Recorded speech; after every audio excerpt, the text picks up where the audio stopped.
our West Coast Chevy's been really fast, and I was actually giving the 88 some room. I kind of ran up on him and coasted through 5, 6, and 7, the kind of the hilly and curvy parts of the racetrack, and didn't use any brakes. And I think the last couple minutes could be, wow, we have a bunch of damage on the floor. You talked about the practice running short. Yeah, well, they're getting it out.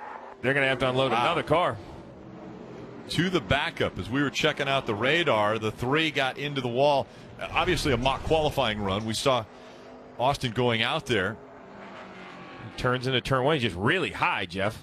Yeah, really high, maybe a little bit free, getting in the corner, couldn't get the wheel turned, and now he's up out of the groove, and now he's just along for the ride. So we see an awful lot of time here that getting into the corners, it's real easy to get loose, and with the track as clean as it is, I know that sounds crazy, there's just, there's nowhere to go. So all the tires have been running on the bottom of the racetrack, all the debris is up in the second groove, so once you get up this high, you're along for the ride. And Rick, we talk about the chase and everything that goes into this. This car had made 11 laps. They were working on their handling, trying to find some speed, and now they're going to have to go to a backup car, a whole new car, cold turkey in qualifying.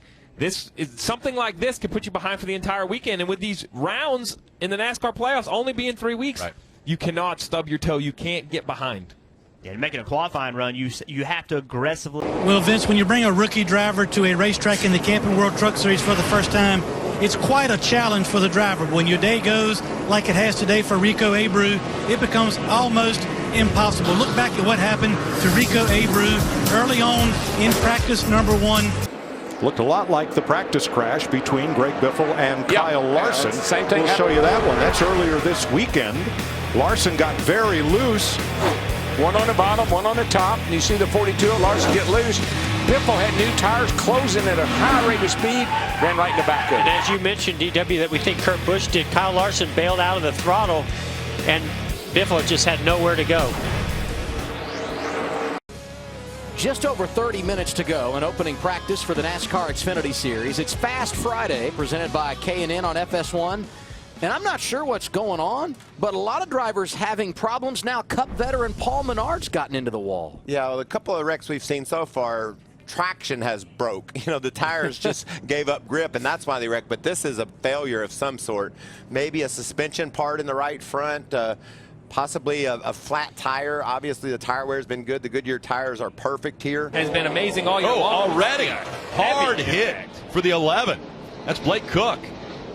Wow, that car has hit very hard. Cook Something broke like just past center and went straight in the wall. Wow. Third, he is one of the chase drivers trying to advance into the championship 4. And you have to wonder, we saw Kyle Busch in Cup practice. We saw him right off the bat taking the green flag. Wrecked, had to go to the backup car. That's a Cup team with a lot of resources. You have to wonder with Blake Cook. He's on the bottom of the racetrack and everything looks normal. And yeah, you see, it looks like, I don't know if it was on the ground or what it was, but you saw something coming out from underneath it. Yep, sparks flying as he went straight up into the wall coming out of turn 2. I hope he's okay. That's a big hit.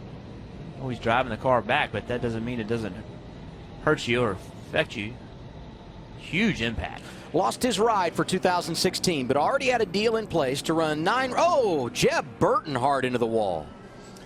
Miles, the monster, is taking his toll on his Xfinity Series this morning. Okay, bud. I told you she bites. But I think Michael said it. You're running around. You're running around here so fast. It's just there's no margin of error. This was a late exit issue for the 43 car. You can see right there, just up out of the groove, and it snaps around. He was definitely above that black area, which you get up in there, it's almost probably like being on ice almost. He had run the 14th fastest time in this session. That was a lap before last, so he was just trying to pick up some more speed. The marbles are there up and outside the groove, and that's what got Darrell Wallace. He got up into that loose stuff, and that just sucked him right up into the wall. Oh, look at this. Like that. Oh, gosh. Hold the brake. There's obviously oil down. Going to take out her teammate Tony Stewart as well. Unbelievable. 2 teammates. Here comes Danica. Off turn 4. You see it start smoking. And look at the one car gets into the oil, and then he hits the wall extremely hard. Yeah. Then Tony's in the oil as well, and he goes spinning into the inside wall. That was a big impact by the one car. And he's just trying to get Jamie Murray's trying to get his car woed up so he doesn't get into Tony down here on the inside of the track. And a long slide down to the wall for Tony. Something blew up in a big way right there.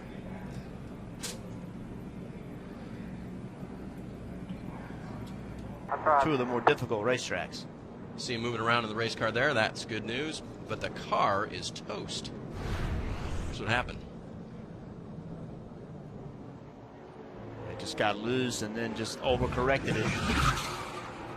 You know, the instinct of a driver is to turn that wheel to the right to keep the car from spinning out. But with these radial tires, when they ever do turn back right, they turn back right at a high rate of speed. And so they are doing a little bit of a choreographed practice here. Absolutely, Rick, and that's very important because, you know, the position in the draft makes a difference. The leader's car normally handles very well. As you get back to second and third and fourth, air gets worse. Not only does handling go away, but how does your car, you see the 18, huge up into the wall. Kyle Busch in the 18 destroying that car. Clearly had a mechanical issue or a tire go down, and clearly that just something happened. Something happened. Yeah, right here blew out. That,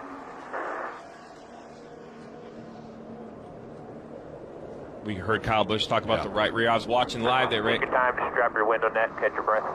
No rush. Like, what happened to that tire? Watch the right rear. Yeah, Couldn't see it in that. Puff, just a little puff. That's when it blew out. And such hard contact, too. So thankful for the safer barriers. Absolutely. The fact that there's some styrofoam in there that absorbs some of that hit, but still the damage to that car. Watch this view.